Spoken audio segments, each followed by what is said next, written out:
আপনাকে group captain Shubhanshu Shukla 41 বছর পর প্রথম ভারতীয় হিসেবে স্পেস স্টেশনে যাচ্ছেন। একদম সাধারণ মানুষ যারা আমার মতো, যারা মহাকাশ বিজ্ঞান নিয়ে অত চর্চা করি না, একদম সাধারণ ভাষায় এই মিশনটির গুরুত্ব কি? আপনি বললেন এক্ষুনি যে 41 ইয়ার্স আগে লাস্ট গেছিল রাকেশ শর্মা, হ্যাঁ, কিন্তু একটা বিরাট বড় তফাৎ আছে। তখন 41 বছর আগে ইন্ডিয়ার কোনো অ্যাসপিরেশন ছিল না যে ইন্ডিয়া কোনোদিন স্পেসে যাবে নিজেদের স্পেসক্রাফট নিয়ে। এখন হয়তো নেক্সট ইয়ারই ইন্ডিয়ার গগনয়ান স্পেসে চলে যাবে। তো এই সময় যে এই শুভাংশু শর্মা যাচ্ছে, এটা একটা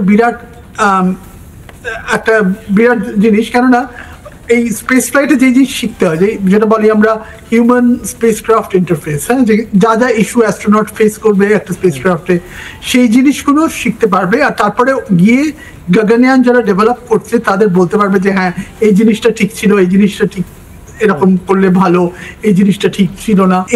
এইখানে শুভাংশু শুক্লা আজকে অ্যাক্সিম 4-এ যাবে, আর পরের বছর মোস্ট লাইকলি গগনয়ানে যাবে। তাহলে একটা গাড়ি আছে, একটা গাড়ি রেডি আছে, এটা তৈরি হচ্ছে। এখন ওই গাড়ি চালানোটা শিখতে এখন অ্যাক্সিম 4-এ কিছুটা এক্সপিরিয়েন্স হবে।